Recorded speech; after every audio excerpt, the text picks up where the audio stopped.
Estimados escolares del territorial de la décimo aprendizaje universal conocido, nuestras dudas son en otra punto en el hilo 89 al 9. El título ya la usted dado por estudiantes.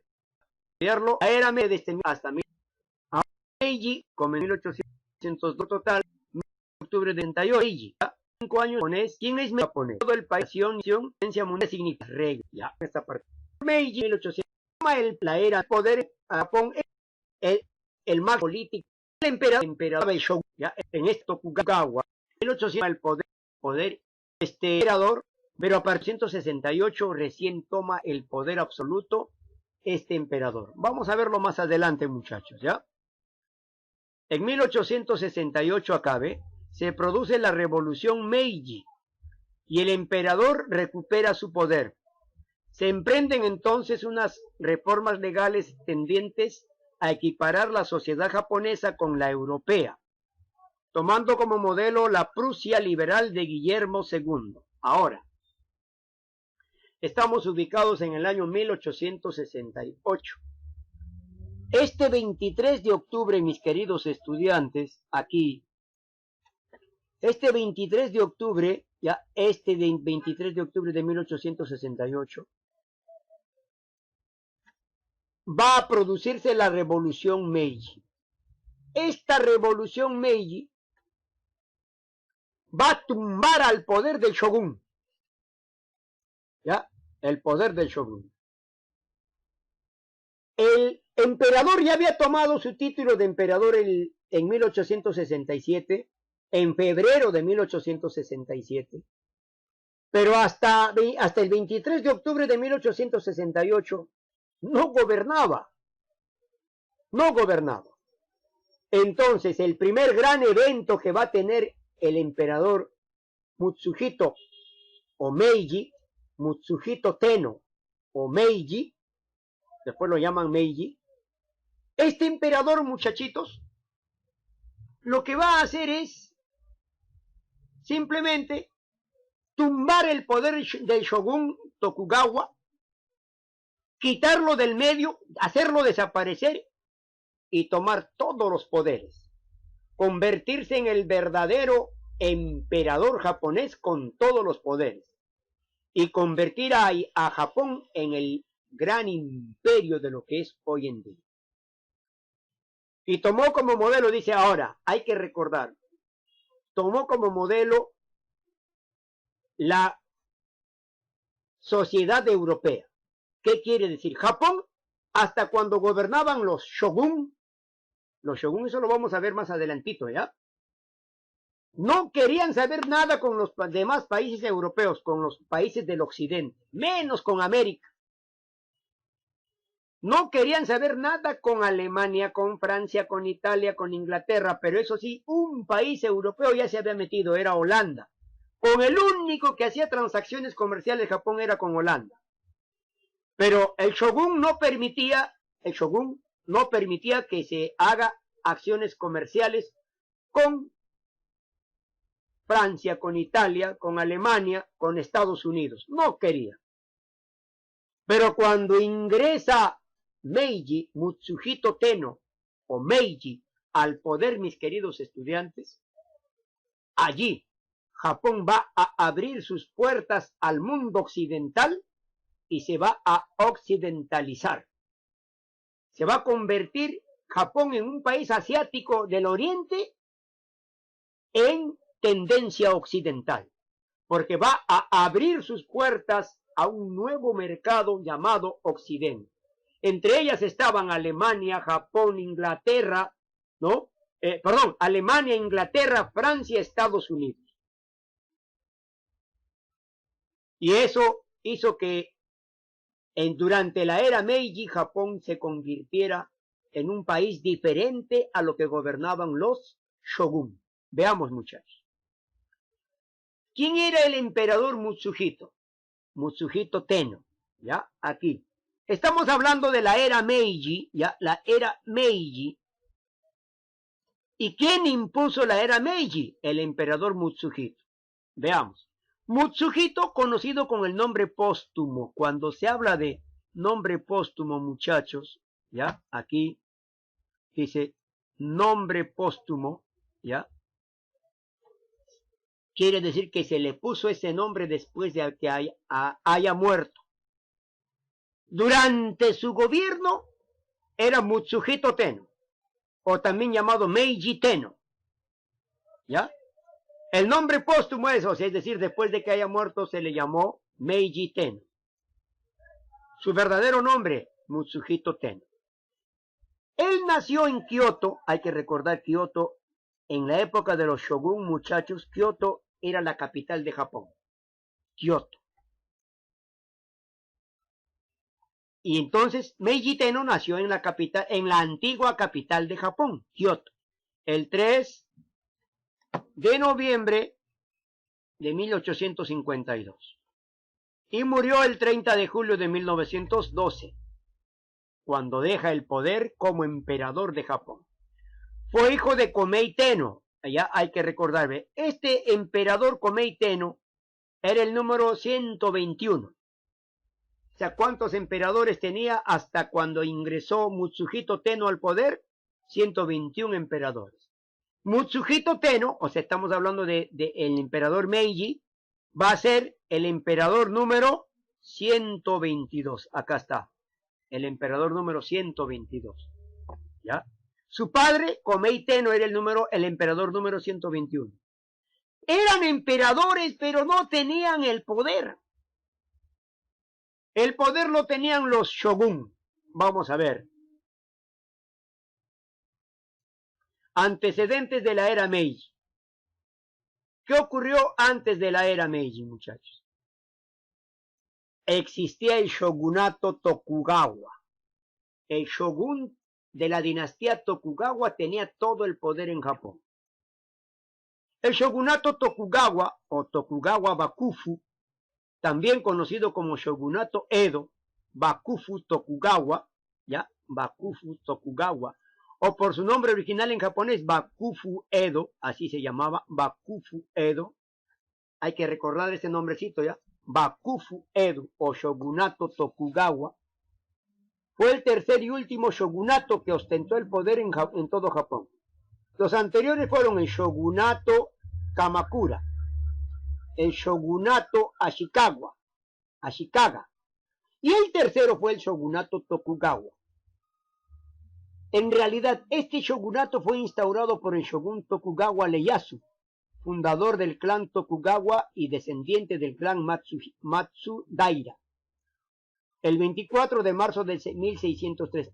Desde 1603 hasta 1867, el shogun tenía el poder en Japón.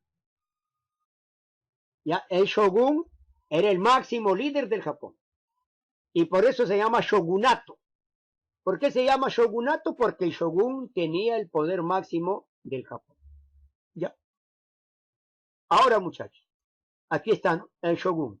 Era el general en jefe de las Fuerzas Armadas del Japón. Tenía el poder militar y el poder político del país.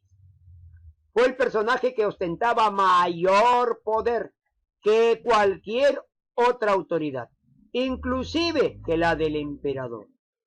¿Qué quiere decir? Había emperador, ¿no? Había emperador, pero el emperador no tenía mucho poder que el shogun. Miren qué cosa nomás tenía el emperador. El emperador, muchachos, le fueron asignados solamente poder espiritual. ¿Qué quiere decir? Era como una especie de sacerdote, ¿no? Un religioso, a modo de enlace entre las personas y los dioses. O sea, es decir, hoy tú relaciónanos con los dioses, tú eres el emperador, pero quien va a gobernar Japón, quien tiene todos los poderes militares y políticos es el shogun. Tu emperador, tú solamente dedícate a Dios, como una especie de sacerdote, ¿no? Entonces, y el poder nominal en la corte imperial de Kioto, es decir, todo estaba concentrado ¿en dónde? En Kioto. Durante el shogunato Tokugawa, durante el shogunato Tokugawa, muchachos, Kioto era la capital de Japón. ¿Ya? Era en verdad una persona decorativa, ya que el mayor poder lo tenía el shogun. Pero posteriormente el shogun va a trasladar la antigua capital de Kioto, lo va a llevar a otra ciudad llamada Edo. Edo. Y allí va a establecer su imperio, el shogunato Tokugawa. Creo lo vamos a ver más adelante.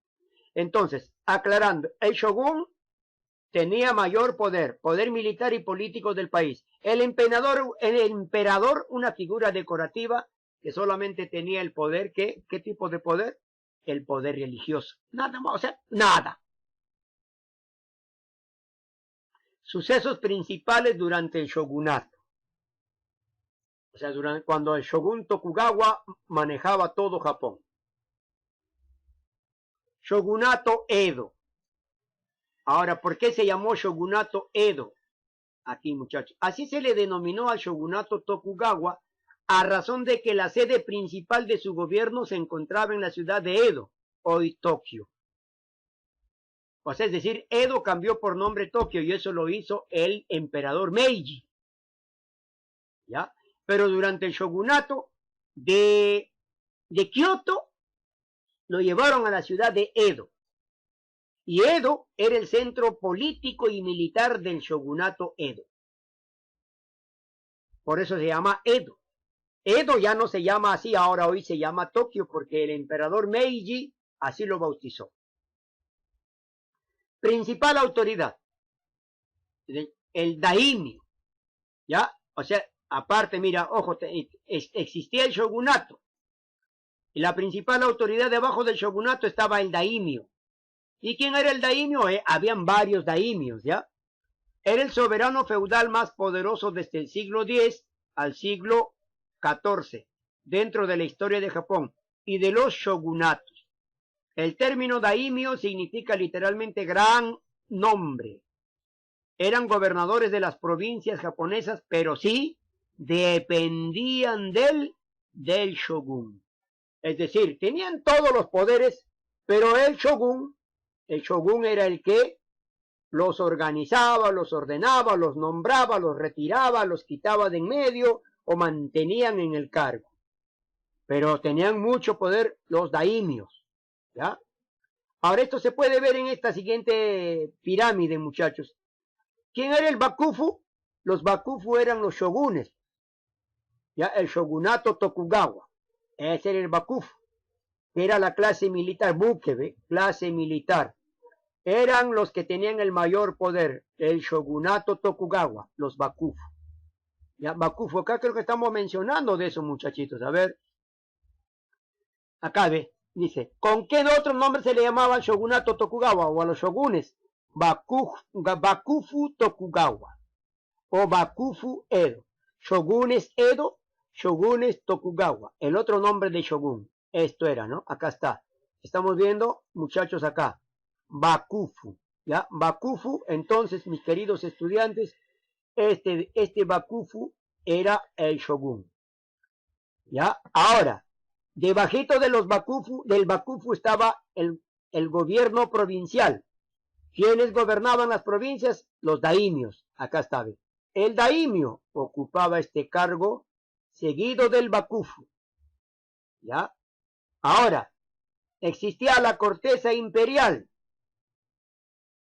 y la nobleza, llamado kuge o kuge. Estaban las órdenes religiosas, después venían los agricultores, los yakusho, los artesanos, los shokunin, los comerciantes, akindo chonin, y los proscritos fuera de ley, ¿no? Los que fuera de ley, los etajinin, ¿ya? Entonces, muchachos, las máximas autoridades durante el shogunato, los bakufu y los daimios. Los demás estaban pintados y explotados, ¿ya? Los bakufus y los daimios eran lo máximo durante el shogunato Edo. ¿Por qué se llama shogunato Edo? Porque ellos, el shogunato Tokugawa tuvo su sede central en la ciudad de Edo, que era la capital de Japón. Hoy en día Edo se llama Tokio. Ahora, muchachos, dice, la crisis del shogunato. ¿Cómo es que entran en crisis los del shogunato? Si eran hombres poderosísimos, entonces había una crisis. Primero, Japón se mantenía en el atraso feudal. Los señores feudales dominaban el sistema y no se notaba progreso. Todo era agricultura, agricultura, y aparte había una gran explotación de los señores feudales contra los siervos y campesinos. Y este sistema feudal no permitía el avance de Japón, muchachos. ¿Ya? Por eso el shogunato empezó a tambalear. En el campo económico, Japón del mundo oriental, ¿ya? Japón del mundo oriental, cerró sus puertas al mundo occidental. No permitió que países europeos y americanos mantengan relaciones comerciales con Japón. Por eso, durante el shogunato, Japón se quedó prácticamente aislado. Solitos se aislaron. Los shogunes aislaron a Japón solos. Cerraron las relaciones comerciales y mercantiles con el mundo europeo.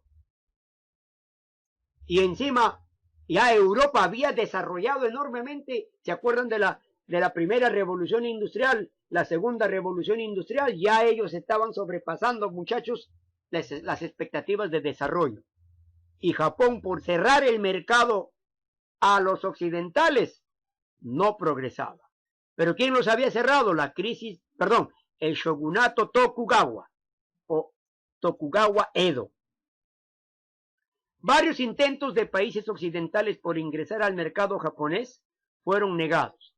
Pero Estados Unidos, occidental americano, hizo sus primeros intentos a lograr desembarcar en Japón para que Matthew Perry, un 8 de julio de 1853, logre entregar al emperador japonés la petición de apertura comercial. Es decir, ya Estados Unidos estaba intentando aperturar una relación comercial con el shogunato, pero se lo entrega al emperador japonés, ¿no? Entonces, muchachos, este emperador Tenno, el emperador Tenno, padre de Meiji, no va a poder hacer nada con la petición de Estados Unidos, pero ya Estados Unidos había intentado acercarse a Japón.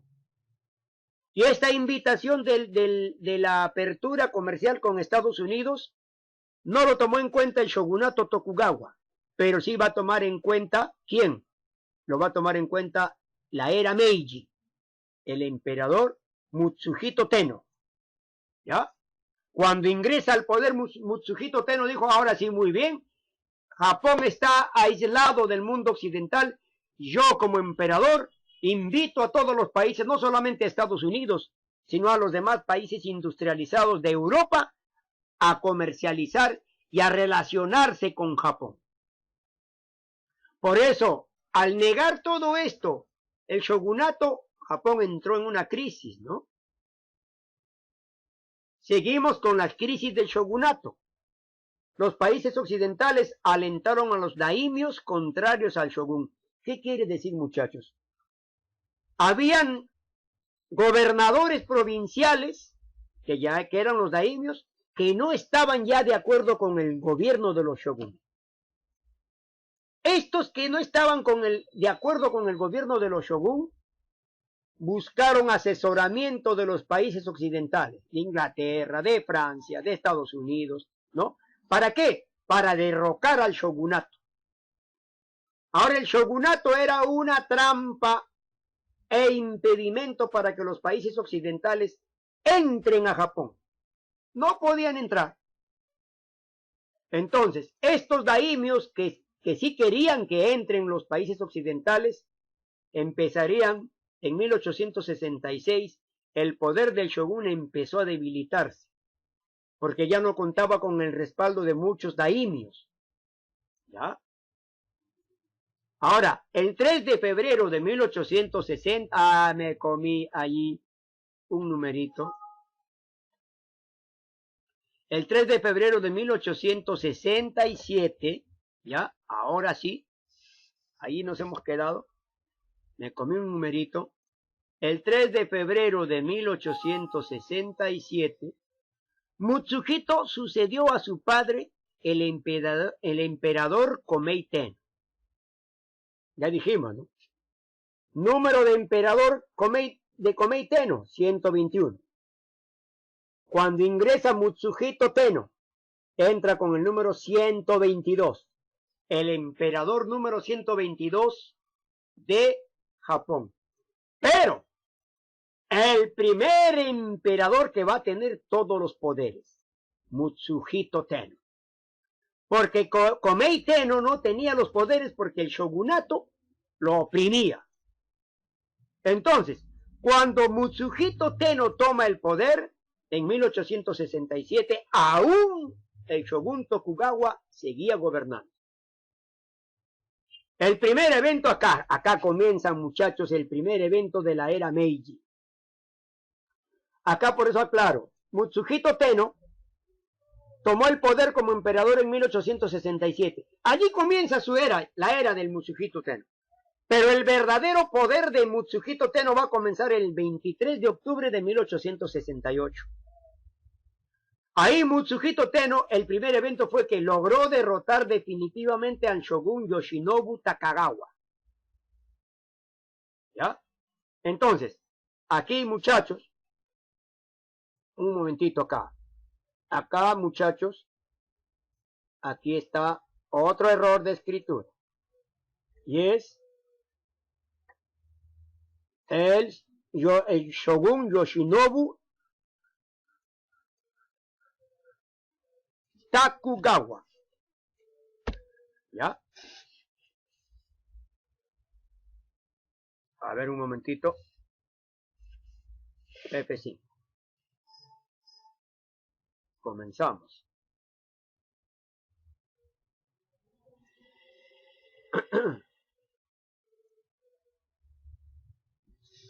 Vamos a ir corrigiendo. Un momentito, muchachos, ¿dónde estamos? Continúa un ratito, un momentito. Acá hay una mala escritura, ¿ya? ¿Dónde estamos? El shogunato. Acá.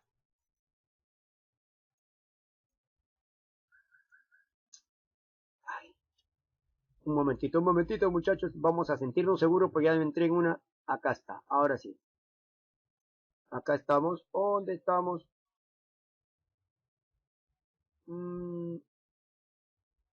Acá. Es el emperador Tokugawa. Y ahora sí. Yoshinobu Tokugawa. ¿Ya? Ahora sí, muchachos. Ahora dice, el primer evento de la era Meiji, estamos con las diapositivas en presentación. Mis queridos estudiantes, acá es, ¿no? Dice, el 23 de octubre de 1868, Mutsuhito logró derrotar definitivamente al shogun Yoshinobu Tokugawa. Eliminó ese cargo, o sea, de shogun, y tomó el poder imperial. Adiós, shogunato.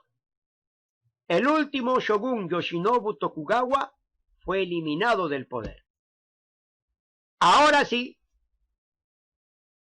como único gobernante de Japón, Mutsuhito Tenno va a tomar el poder y se va a convertir en el emperador único gobernante de Japón.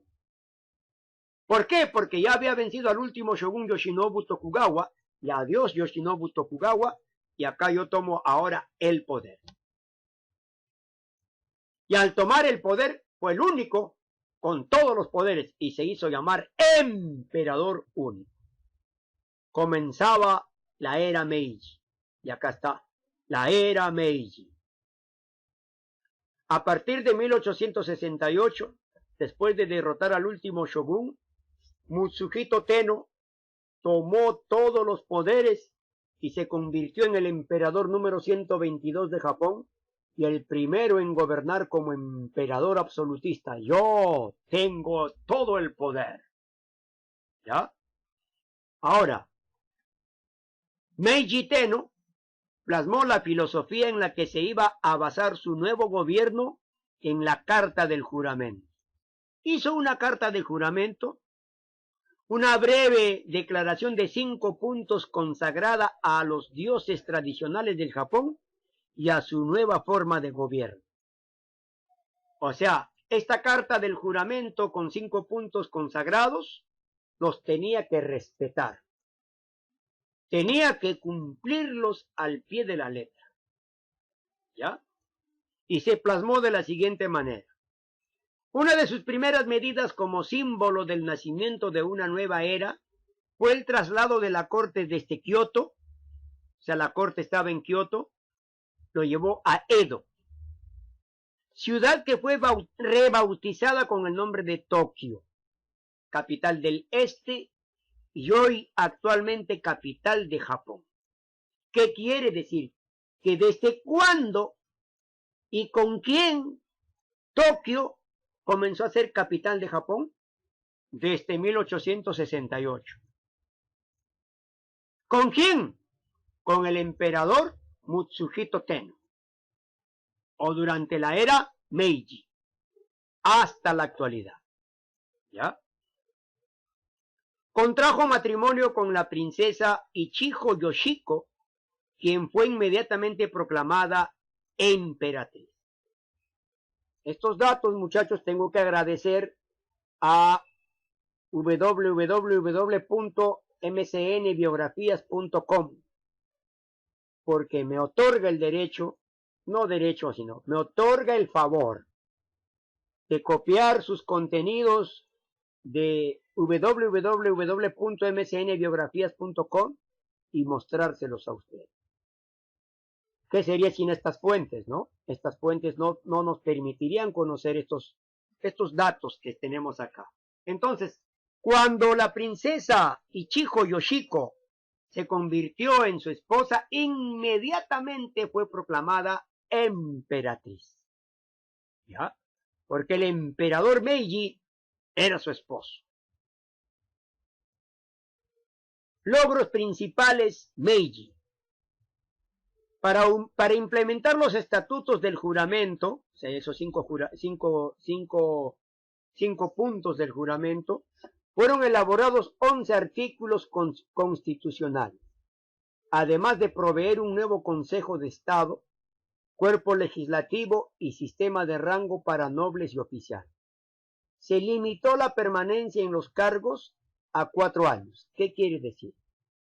Los daimios, que eran gobernadores de las provincias durante el shogunato, ellos gobernaban por toda una vida.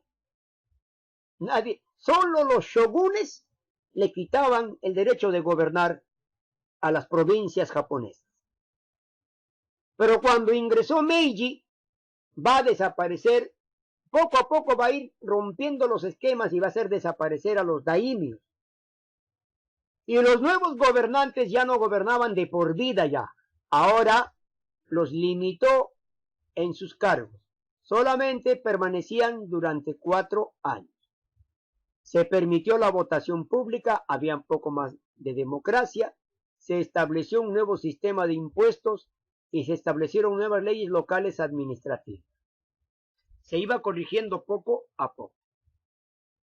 El gobierno Meiji aseguró a las fuerzas extranjeras que deberían seguir los antiguos tratos negociados con el Bakufu, o sea, con los shogunes, y que deberían actuar según las leyes internacionales. Acá tengo una explicación, muchachos.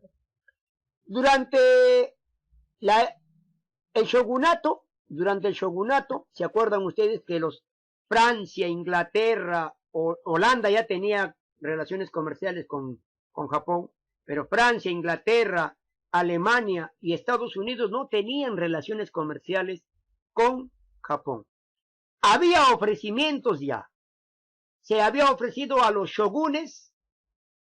Primero se les entregó las propuestas a los emperadores, pero los emperadores no tomaban la decisión lo tomaban los shogunes. Y los shogunes no aceptaban esa propuesta. Cuando ingresa Meiji a gobernar, o Mutsuhito Tenno a gobernar, él va a pedir que esos antiguos negociados con el Bakufu o con el shogunato se deberían repotenciar, actualizar y poner en práctica esas nuevas relaciones comerciales y mercantiles, con nuevas leyes internacionales. Por eso Mutsuhito, que reinó hasta 1912, ya, desde 1868, 67-68, seleccionó un nuevo título, Meiji, oculto al gobierno como señal del comienzo de una nueva era en la historia japonesa. Los daimyo, ahí está ya lo que les dije, ¿no? Los daimyo se convirtieron en gobernadores y el gobierno central asumió sus gastos administrativos. O sea, el gobierno pagaba todo lo que gastaban los gobernadores de las provincias. Ya no daimyo, sino ahora gobernadores. El emperador comenzó a gobernar con un poder absoluto y estableció un nuevo sistema político con un consejo de gobierno llamado Dakoyan. ¿Ya? ¿Qué era el Dakoyan? Un consejo de gobierno nuevo, ¿ya? Y un gabinete de ministros para emprender las reformas. O sea, es decir, él permitió que existieran ministros como sus asesores, ¿ya? Consejo de gobierno, Dakoyan y un gabinete de ministros. Pero las decisiones, las únicas decisiones que tomaba era el emperador Mutsuhito Tenno o Meiji Tenno. ¿Ya? Adiós al feudalismo. Se desmontó la estructura del poder feudal, arrebatando el poder a los señores feudales, eliminando sus privilegios, y se transformaron los antiguos feudos en departamentos dirigidos por representantes del poder central. Es decir, en este caso, ¿quiénes eran los del poder central? El primero, el emperador, después el consejo de gobierno o Dakoyan y el gabinete de ministros. Y también habían unas asambleas que representaban al poder legislativo, ¿ya? Chao feudalismo. En el aspecto militar. En 1869 se eliminó la influencia samurái en el poder militar. Aquí voy a explicar esta partecita, ¿ya? Al establecerse un ministerio de la guerra y un ejército moderno y poderoso según el modelo prusiano. Prusia, ahorita un momentito, Prusia era el país europeo que tenía un gran ejército militar y eso como modelo de eso, Japón lo copió.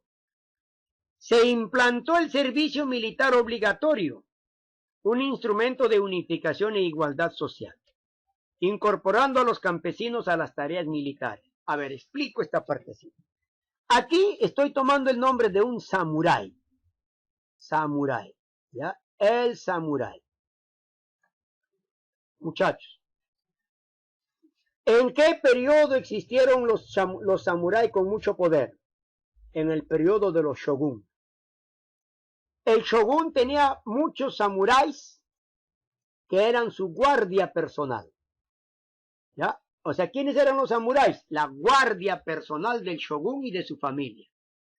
Los samuráis defendieron al shogunato. El shogunato tenía entonces un escuadrón militar llamado los samuráis. ¿Ya? Y los samuráis eran guerreros destinados a proteger al shogun, a su familia y a todos los nobles. Mientras que los campesinos no podían ingresar a la carrera militar, no podían ser samuráis, porque simplemente se dedicaban a la tarea feudal de sembrar, sembrar, cosechar, sembrar, cosechar, sembrar, cultivar, cosechar, sembrar, cultivar, cosechar, nada más. Pero cuando ingresa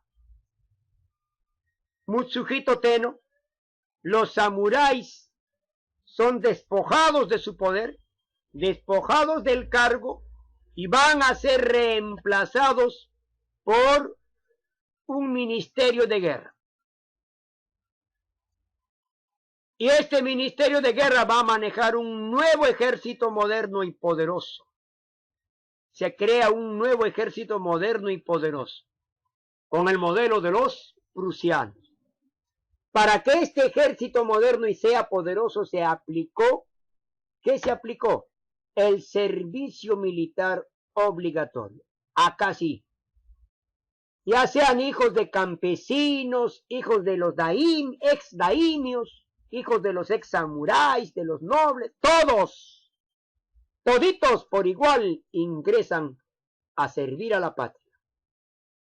Por eso el servicio militar obligatorio fue un instrumento de unificación e igualdad social, porque ahí sí todo mundo fue a servir a la patria, a integrarse al ejército militar japonés. Ya sean campesinos, ¿no? De acá, por ejemplo, vemos acá en esta pirámide, muchachos, aquí, los hijos de los agricultores ya iban al ejército. Los hijos de los artesanos o shokunin iban al ejército. Los hijos de los comerciantes o akindo chonin, o chonin, iban al ejército. Los de los proscritos también, los etajinin, iban al ejército. O sea, es decir, todos los plebeyos, los hijos de los plebeyos, toditos por igual, iban al ejército. Ahora, profe, y de las órdenes religiosas, y de la corte, y del gobierno, y del bakufu, ellos ya pertenecían a la casta militar. Ya estaban dentro de la casta militar. Lo que hizo el emperador Meiji era incorporar a los plebeyos del Ojeimin a la clase militar, a través de el servicio militar obligatorio. Acá no hay acá no, yo no quiero ser, señor, un momentito, acá usted va a servir a la patria, ¿ya? Usted tiene que servir a la patria, señor. En ese sentido, como vas a servir a la patria, ¿ya? A mí no me interesa que seas hijo del bakufu, hijo del ex daimio, hijo de un ex samurái. No, no, no, no. Acá tú me sirves, todo el mundo entra a servir. Ya sea hijo de campesinos, de comerciantes, todos entran. Y ahí hubo igualdad social ahí. ¿Ya? Una primera constitución política. Esto hizo la era Meiji, durante la era Meiji, muchachos. La culminación de las reformas políticas de la era Meiji llegó con la elaboración y aprobación de la Constitución de 1889. La primera de la historia de Japón, y con un marcado carácter liberal conservador, adoptando algunos principios de los modelos alemán y austriaco. Ahora ya se incluía a Alemania. ¿Qué quiere decir? Que el emperador Meiji ya estaba occidentalizando a Europa. Perdón, a Japón.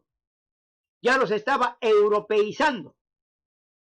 Y posteriormente, cuando ingrese a Estados Unidos, lo va a americanizar. Pero esto le va a servir a Japón, muchachos, para que se modernice, para que acabe con el antiguo y retrógrado feudalismo e implante una moderna industria que va a llevar al desarrollo y a la grandeza de Japón. Pero con las enseñanzas, métodos y aplicaciones de sistemas del mundo occidental. Japón abrió sus puertas a todo aquel que le pudiera enseñar.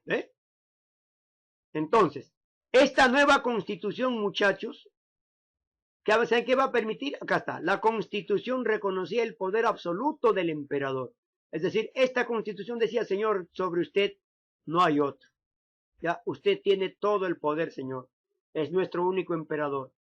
Los demás, los ministros, el poder, inclusive el poder legislativo, o sea, el parlamento, ¿no? Y los militares no tenían más poder que el emperador. El emperador su palabra era ley.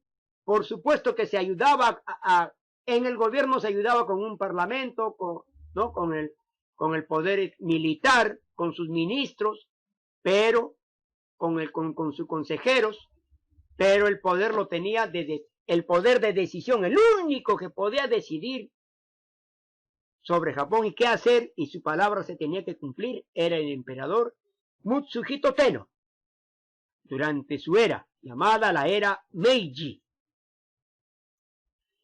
En cuestiones económicas, muchachos, El gobierno de Meiji emprendió una reforma fiscal al establecer que los campesinos pagaran sus impuestos con dinero, lo que fomentó la comercialización de sus cosechas. O sea, es decir, ya los campesinos al pagar sus impuestos también permitían vender y comprar productos. Les daba ese derecho. Entonces, quiere decir que los impuestos generó un nuevo beneficio para los campesinos, la comercialización de sus cosechas. ¿Ya? Además, se implantó una moneda única, el yen. ¿Saben qué, muchachos? ¿Cuál es el patrón monetario de Japón? Como en el Perú, por ejemplo, el patrón monetario del Perú es el nuevo sol. En Japón es el yen. Hoy en día sigue siendo el yen, la unidad monetaria o el símbolo monetario de Japón. ¿Desde cuándo comenzó? Desde la era Meiji. Miren, desde la era Meiji, desde 1868 hasta la actualidad, el yen se mantiene invariable. En cambio, en el Perú han pasado tres tipos de monedas. El sol peruano, el sol de oro, el inti, que es lo mismo porque el inti en realidad en quechua es inti y en español es sol.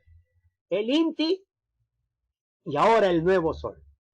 En cambio, en Japón desde 1868 se mantiene el yen, gracias a la política económica del emperador Mutsuhito Tenno. En 1871, esto, muchachos, esto es lo que debe hacer el Perú, ¿no? En 1871 se creó el Ministerio de Instrucción Pública. ¿Saben por qué esto? ¿Cómo se le podría llamar a nosotros el Ministerio de Instrucción Pública, muchachos, en el Perú? Hoy en día a este Ministerio de Instrucción Pública lo llamamos el Ministerio de Educación. Japón dio mucha importancia al Ministerio de Instrucción Pública o Ministerio de Educación. Porque él dijo, un pueblo sin educación es un pueblo que no progresa. El mayor poder de todo pueblo está en la producción de su educación. De todo lo que su educación produce, ese pueblo será grande. Entonces, muchachos, Japón, el emperador Mutsuhito Tenno, o Mutsuhito Meiji, o Meiji Tenno, va a apoyar grandemente a la educación. Y se reformó el sistema educativo, se cambió todo el sistema educativo. En la época de los shogun, muchachos, el 60% de la población japonesa era analfabeta. Imagínense. Pero cuando ingresó, Mutsuhito Tenno dijo, yo tengo que educar a mi población. Porque la educación es el arma de paz, el arma de desarrollo, de progreso y el arma de conseguir poder. Y debo invertir ahí. Y entonces dice acá, ¿qué hizo? Se construyó millares de escuelas, construyó millares de escuelas. El Perú tiene plata, muchachos. Nuestro Estado tiene plata. Lamentablemente, ladrones sinvergüenzas, presidentes ladrones sinvergüenzas, de aquellos que robaron al Perú, nos hunden en la miseria. Todo lo que robaron, de seguro que se invertiría en hacer varios colegios en las partes andinas, en la selva peruana. No hay buenos colegios, hay colegios con techo de estera, llueve, pasa el agua, se tienen que sombrear, hay colegios, hay profesores que hacen clases de casa en casa. Qué lindo fuera de todo que estos ladrones, asaltantes, sinvergüenzas de presidentes que solo entraron para robar y servirse a sí mismos, devolvieran todo ese dinero robado. Seguro atendemos a toda esa gente, muchachos, para que se eduquen como debe ser. Se ofrecieron, en la educación peruana, se ofreció entregarles una mini laptop, o cómo se llama estos de acá, no me acuerdo su nombrecito, mini laptop lo voy a llamar, ¿no? Y hasta ahora, amén, gracias al ofrecimiento. Y es un instrumento que se necesita en verdad para apoyar a la educación y no se apoya. ¡Plata hay! Como en estos momentos de pandemia del coronavirus, el gobierno se da el lujo de dar plata a todo mundo, a todos los que no tienen trabajo. Toma, apoyo, toma, plata hay. Ojalá que en este gobierno no se estén tirando nuestra plata, no se estén robando nuestra plata. Hay indicios, y lo dice la publicación, lo dice en todo el mundo. Ollanta Humala robó. Alan García robó. Alberto Fujimori robó. Alejandro Toledo robó. Otras autoridades municipales robaron. Mamacita linda, y ese robo no es poquita cosa, son millones de dólares, muchachos. De lo que se sabe y de lo que no se sabe. Y si todo ese dinero robado nos devolverían, hacemos grandes obras. Lo que hizo Japón, ¿no? El emperador Mutsuhito Tenno dijo, señores, hago millares de escuelas y bien equipadas. Y se emprendió la formación de decenas de miles de maestros. Allá los maestros en Japón ganan bien. Acá en el Perú, con las justas, muchachos. Para el té, para el café. También se impulsó la educación de las niñas y se aplicaron modernos métodos pedagógicos occidentales. ¿Ve? Miren, ahora ya no solamente se cerraba en el método japonés, y ahora tenían métodos occidentales. Los japoneses aprendieron de los occidentales. Muchachos, nosotros para despegar quisiéramos aprender de los japoneses. Para despegar quisiéramos que los japoneses nos enseñen a hacer un automóvil, a hacer un celular, a hacer una refrigeradora, a hacer una radio. Pero no nos enseñan. ¿Por qué no les conviene? Si nos enseñaran y nosotros produciríamos nuestros propios aviones, nuestros propios trenes, nuestras propias refrigeradoras, nuestros propios televisores, nuestros propios celulares, ya no le compraríamos a Japón. Así que no les conviene que nos enseñen eso. ¿Alguna vez aprenderemos a hacer algún celular? Mamacita linda. Con las justas te hago una clase virtual, muchachos. Y yo con sinceridad como profesor no sé hacer nada más que hacer mis clases, estudiar, leer y repetir estas enseñanzas con ustedes. Cuánto yo quisiera saber hacerlos, a enseñar, a hacer un celular, a hacer un chip, pero no tengo la capacidad de hacerlo, muchachos. Alguna vez llegará esa época, ojalá llegue. Con la tecnología atrasada que estamos, ojalá llegue, muchachos. Bueno, no nos lamentemos, sigamos luchando por desarrollarnos, continuemos luchando por el progreso del Perú, y en ustedes, ya no en los viejitos como yo, en ustedes la nueva hornada está las esperanzas del futuro del Perú. Si ustedes progresan, muchachos, el progreso real del Perú se va a cristalizar como lo hizo Japón. En manos de ustedes está. En 1877 se fundó la Universidad de Tokio. Muchachos, el sintoísmo campo religioso, antigua religión animista, se convirtió en la religión oficial del Estado. La industrialización del Japón, el modelo de crecimiento japonés se basó en 3 factores. El apoyo del Estado al proceso de industrialización. Una política de salarios bajos, no pagar mucho a nadie, que ganen lo suficiente para poder acumular capital. Y así se hicieron capitalistas. Cuando crecieron en capitales y empezaron a hacer una gran industria en Japón, ahí comenzaron a pagar bien a sus trabajadores. Y hoy en día los trabajadores japoneses son los mejores pagados del mundo. Y la innovación del empresariado. Así, muchachos, construyeron sus ferrocarriles, construyeron sus barcos. ¡Uf! Japón es una potencia industrial ahora, muchachos. Gracias a la era Meiji. El imperialismo japonés, las transformaciones profundas en todos los órdenes del Japón, Meiji, fomentaron la expansión imperialista. Japón, como era una chiquita islita, dijo, ahora no, mi población va creciendo. Como va creciendo mi población y se va industrializando, las industrias cada vez más son más modernas y Japón se va volviendo poderosa. Necesito más espacios. Necesito otros espacios. Entonces, ¿qué hizo Meiji? Le hizo la guerra a Corea.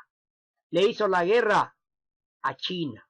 Pero se enfrentó a otros poderosos. Por ejemplo, se enfrentó a Rusia en la era Meiji. Se enfrentó a Rusia.